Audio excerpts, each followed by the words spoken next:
ओम नमो भगवते वासुदेवाय। श्रीमद्भगवत महापुराण महात्म्य का 5वां अध्याय। धुंधकारी को प्रेत योनि की प्राप्ति और उससे उद्धार। सूत जी कहते हैं शौनक जी से, पिता के वन चले जाने पर एक दिन धुंधकारी ने अपनी माता को बहुत पीटा और कहा, बता धन कहाँ रखा है, नहीं तो अभी तेरी जलती लकड़ी से खबर लूँगा। उसकी इस धमकी से डर कर और पुत्र के उपद्रवों से दुखी होकर वह रात्रि के समय कुएं में जा गिरी। इसी से उसकी मृत्यु हो गई। योगनिष्ठ गोकर्ण जी तीर्थ यात्रा के लिए निकल गए। उन्हें इन घटनाओं से कोई सुख या दुख नहीं होता था, क्योंकि उनका ना कोई मित्र था ना कोई शत्रु। धुंधकारी 5 वेश्याओं के साथ घर में रहने लगा। उनके लिए भोग सामग्री जुटाने की चिंता ने उसकी बुद्धि नष्ट कर दी और वह नाना प्रकार के अत्यंत क्रूर कर्म करने लगा। एक दिन उन कुलटाओं ने उससे बहुत से गहने मांगे। वह तो काम से अंधा हो रहा था, मौत की उसे याद भी नहीं आती थी। उन्हें जुटाने के लिए वह घर से निकल पड़ा। वहाँ जहाँ तहाँ से बहुत सा धन चुरा कर घर लौट आया तथा उन्हें कुछ सुंदर वस्त्र और आभूषण ला कर दिए। चोरी का बहुत माल देखकर रात्रि के समय स्त्रियों ने विचार किया कि यह नित्य ही चोरी करता है, इसीलिए इसे किसी दिन अवश्य राजा पकड़ लेगा। राजा यह सारा धन छीनकर इसे निश्चय ही प्राणदंड दे देगा। जब एक दिन इसे मरना ही है, तब हम ही धन की रक्षा के लिए गुप्त रूप से इसको क्यों ना मार डालें। इसे मारकर हम इसका माल मत्ता लेकर जहाँ कहीं चली जाएंगी। ऐसा निश्चय कर उन्होंने सोए हुए धुंधकारी को रस्सियों से कस दिया और उसके गले में फांसी लगाकर उसे मारने का प्रयत्न किया। इससे जब वह जल्दी ना मरा तो उन्हें बड़ी चिंता हुई। तब उन्होंने उसके मुख पर बहुत से दहकते अंगारे डाले। इससे वह अग्नि की लपटों से बहुत छटपटाकर मर गया। उन्होंने उसके शरीर को एक गड्ढे में डालकर गाड़ दिया। स्त्रियां प्रायः बड़ी दुस्साहसी होती हैं। उनके इस कृत्य का किसी को भी पता ना चला। लोगों के पहुंचने पर वह कह देती थी कि हमारे प्रियतम पैसे के लोभ में अब की बार कहीं दूर चले गए, इसी वर्ष के अंदर लौट आएंगे। बुद्धिमान पुरुष को दुष्टा स्त्रियों का कभी विश्वास नहीं करना चाहिए। जो मूर्ख इनका विश्वास करता है उसे दुखी होना पड़ता है। इनकी वाणी तो अमृत के समान कामियों के हृदय में रस का संचार करती है, किंतु हृदय छुरे की धार के समान तीक्ष्ण होता है। इन स्त्रियों का कौन प्यारा है। ये कुलटाएँ धुंधकारी की सारी संपत्ति समेटकर वहाँ से चंपत हो गई। उनके ऐसे ना जाने कितने पति थे और धुंधकारी अपने कुकर्मों के कारण भयंकर प्रेत हुआ। वह बवंडर के रूप में सर्वदा 10 दिशाओं में भटकता रहता था और शीत घाम से संतप्त और भूख प्यास से व्याकुल होने के कारण हा देव चिल्लाता रहता था, परंतु उसे कहीं पर भी कोई आश्रय ना मिला। कुछ काल बीतने पर गोकर्ण ने भी लोगों के मुख से धुंधकारी की मृत्यु का समाचार सुना। तब उसे अनाथ समझकर उन्होंने उसका गया जी में श्राद्ध किया और भी जहाँ जहाँ वे जाते थे उसका श्राद्ध अवश्य करते थे। इस प्रकार घूमते घूमते गोकर्ण जी ने अपने नगर में आए और रात्रि के समय दूसरों की दृष्टि से बचकर सीधे अपने घर के आंगन में सोने के लिए पहुँचे।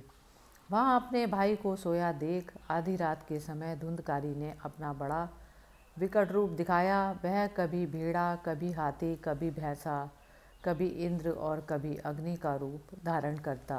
अंत में वह मनुष्य के आकार में प्रकट हुआ। ये विपरीत अवस्थाएं देखकर गोकर्ण ने निश्चय किया कि यह कोई दुर्गति को प्राप्त हुआ जीव है। तब उन्होंने उससे धैर्यपूर्वक पूछा। गोकर्ण ने कहा, तू कौन है?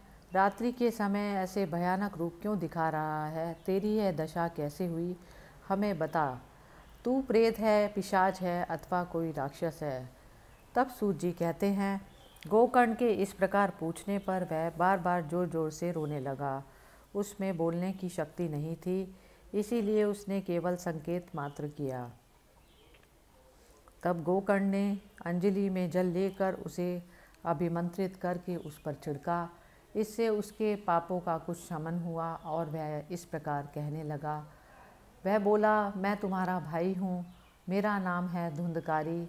मैंने अपने ही दोष से अपना ब्राह्मणत्व नष्ट कर दिया। मेरे कुकर्मों की गिनती नहीं की जा सकती। मैं तो महान अज्ञान में चक्कर काट रहा था, इसी से मैंने लोगों की बड़ी हिंसा की।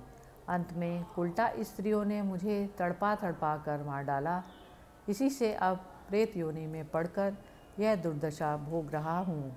अब दैववश कर्मफल का उदय होने से मैं केवल वायु भक्षण करके जी रहा हूँ। भाई, तुम दया के समुद्र हो, अब किसी प्रकार जल्दी ही मुझे इस योनि से छुड़ाओ। गोकर्ण ने धुंधकारी की सारी बातें सुनी और तब उससे बोले। गोकर्ण ने कहा, भाई, मुझे इस बात का बड़ा आश्चर्य है। मैंने तुम्हारे लिए विधिपूर्वक गया जी में पिंडदान किया, फिर भी तुम प्रेत योनि से मुक्त नहीं हुए। यदि गया श्राद्ध से भी तुम्हारी मुक्ति नहीं हुई, तब इसका और कोई उपाय नहीं है। अच्छा, तुम सब बात खोल कर कहो, मुझे अब क्या करना चाहिए। प्रेत ने कहा, मेरी मुक्ति सैकड़ों गया श्राद्ध करने से भी नहीं हो सकती। अब तो तुम इसका कोई और उपाय सोचो। तब धुंधकारी की यह बात सुनकर गोकर्ण को बड़ा आश्चर्य हुआ। वे कहने लगे, यदि सैकड़ों गया श्राद्धों से भी तुम्हारी मुक्ति नहीं हो सकती, तब तो तुम्हारी मुक्ति असंभव ही है।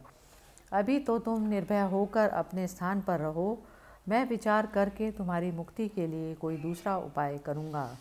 गोकर्ण की आज्ञा पाकर धुंधकारी वहाँ से अपने स्थान पर चला आया। इधर गोकर्ण रात भर विचार किया, तब भी उन्हें कोई उपाय नहीं सूझा।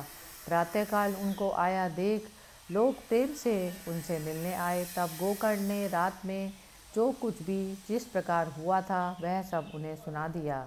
उसमें जो लोग विद्वान, योगनिष्ठ, ज्ञानी और वेदज्ञ थे, उन्होंने भी अनेकों शास्त्रों को उलट पलट कर देखा, तो भी उसकी मुक्ति का कोई उपाय ना मिला।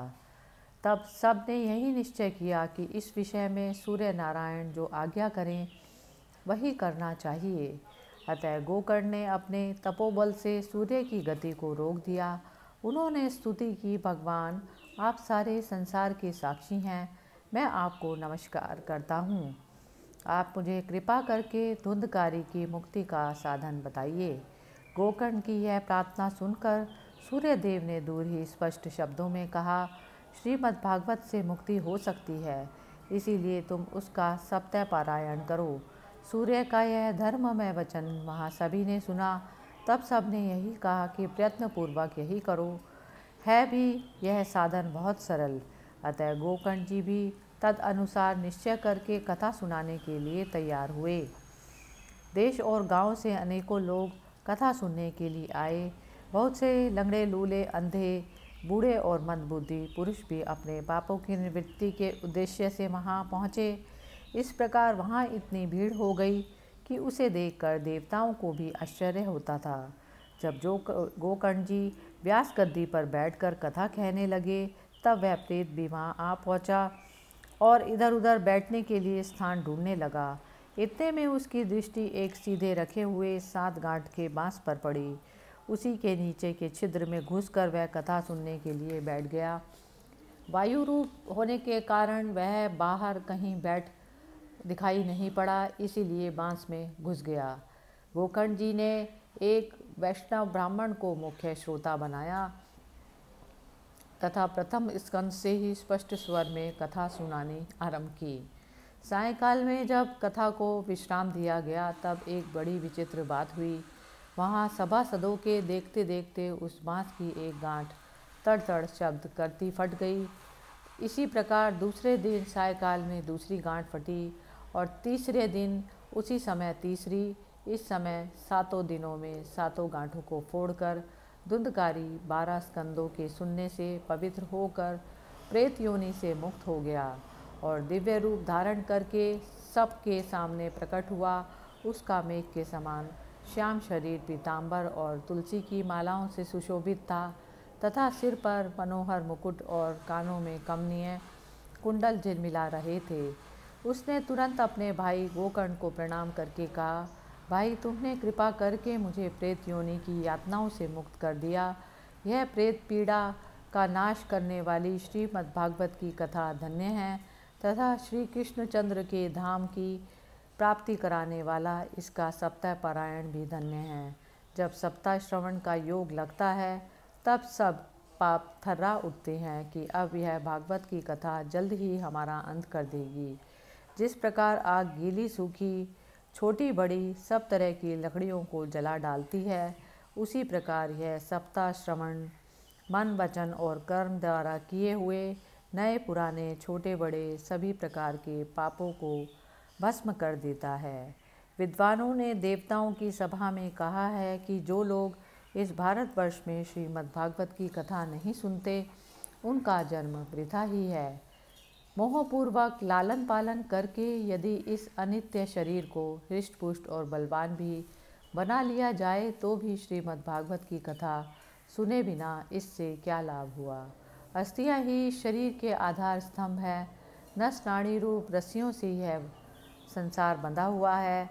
ऊपर से इस पर मांस और रक्त थोपकर इसे चर्म से मढ़ दिया गया है। इसके प्रत्येक अंग में दुर्गंध आती है, क्योंकि है तो यह मलमूत्र का पिंड ही। वृद्धावस्था और शोक के कारण यह परिणाम में दुखमय ही है। रोगों का तो घर ही ठहरा। यह निरंतर किसी न किसी कामना से पीड़ित रहता है, कभी इसकी तृप्ति नहीं होती। इसे धारण किए रहना भी एक भार ही है। इसके रोम रोम में दोष भरे हुए हैं और नष्ट होने में इसे एक क्षण भी नहीं लगता। अंत में यदि इसे गाड़ दिया जाता है तो इसके कीड़े बन जाते हैं। कोई पशु खा जाता है तो यह विष्ठा हो जाता है और अग्नि में जला दिया जाता है तो ये भस्म की ढेरी हो जाता है। ये तीन ही इसकी गतियाँ बताई गई हैं। ऐसे अस्थिर शरीर से मनुष्य अविनाशी फल देने वाला काम क्यों नहीं बना लेता। जो अन्न प्रातःकाल पकाया जाता है वह सायंकाल तक बिगड़ जाता है, फिर उसी के रस से पुष्ट हुए शरीर की नित्यता कैसी। इस श्लोक में सप्ताह श्रवण करने से भगवान की शीघ्र ही प्राप्ति हो जाती है। अतः सब प्रकार के दोषों की निवृत्ति के लिए एकमात्र यही साधन है। जो लोग भागवत की कथा से वंचित हैं वे तो जल में बुदबुदे और जीवों में मच्छरों के समान केवल मरने के लिए ही पैदा होते हैं। भला जिससे प्रभाव से जड़ और सूखे हुए बांस की गांठें फट सकती हैं, उस भागवत कथा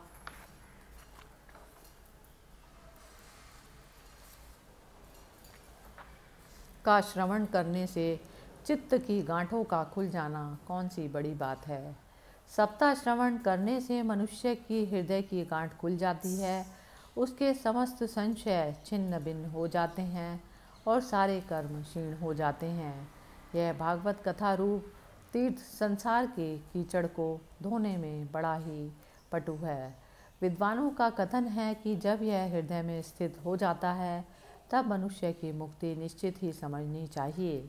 जिस समय धुंधकारी ये सब बातें कह रहा था, जिसके लिए वैकुंठवासी पार्षदों के सहित एक विमान उतरा, उससे सब और मंडलाकार प्रकाश फैल रहा था। सब लोगों के सामने ही धुंधकारी उस विमान पर चढ़ गया। तब उस विमान पर आए हुए पार्षदों को देखकर उनसे गोकर्ण ने यह बात कही।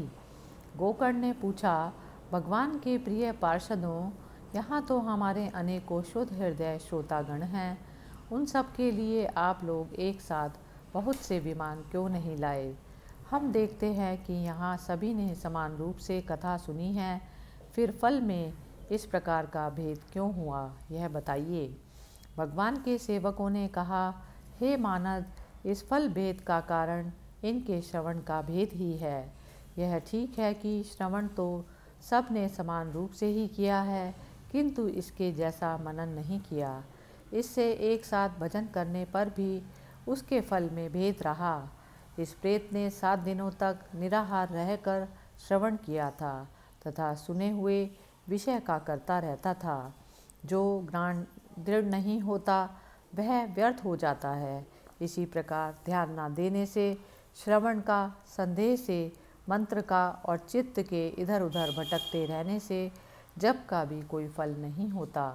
वैष्णवहीन देश, अपात्र को कराया हुआ श्राद्ध का भोजन, अश्रोत्रिय को दिया हुआ दान एवं आचारहीन कुल, इन सब का नाश हो जाता है। गुरु वचनों में विश्वास, दीनता का भाव, मन के दोषों पर विजय और कथा में चित्त की एकाग्रता इत्यादि नियमों का यदि पालन किया जाए तो श्रवण का यथार्थ फल मिलता है। यदि ये श्रोता फिर से श्रीमद् भागवत की कथा सुने तो निश्चय ही सबको वैकुंठ की प्राप्ति होगी। और गोकर्ण जी, आपको तो भगवान स्वयं आकर गोलोक धाम में ही ले जाएंगे। यूँ कहकर ये सब पार्षद हरि कीर्तन करते वैकुंठ लोक को चले गए।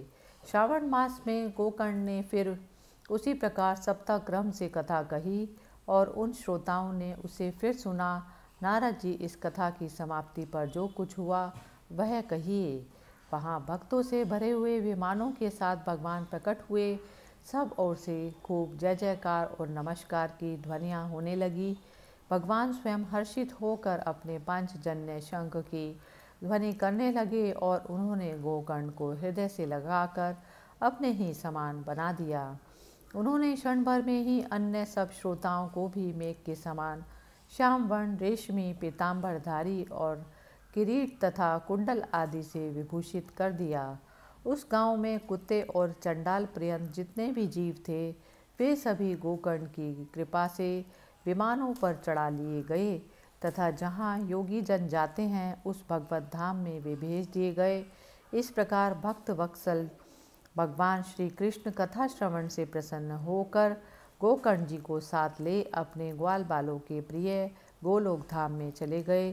पूर्व काल में जैसे अयोध्या वासी भगवान श्री राम के साथ साकेत धाम सिधारे थे, उसी प्रकार भगवान श्री कृष्ण उन सबको योगी दुर्लभ गोलोक धाम को ले गए, जिस लोक में सूर्य, चंद्रमा और सिद्धों की भी कभी गति नहीं हो सकती। उसमें वे श्रीमद् भागवत श्रवण करने से चले गए। नारद जी, सप्ताह यज्ञ के द्वारा कथा श्रवण करने से जैसा उज्ज्वल फल संचित होता है उसके विषय में हम आपसे क्या कहें।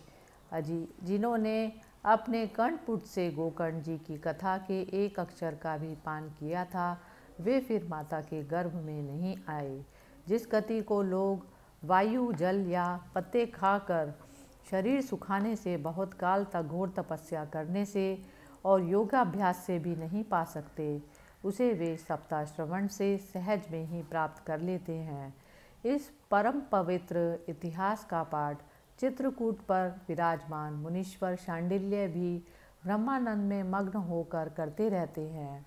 यह कथा बड़ी ही पवित्र है, एक बार के श्रवण से ही समस्त पाप राशि को भस्म कर देती है। यदि इसका श्राद्ध के समय पाठ किया जाए तो इससे पितृगण को बड़ी तृप्ति होती है और नित्य पाठ करने से मोक्ष की प्राप्ति होती है। हरि ओम तत्सत।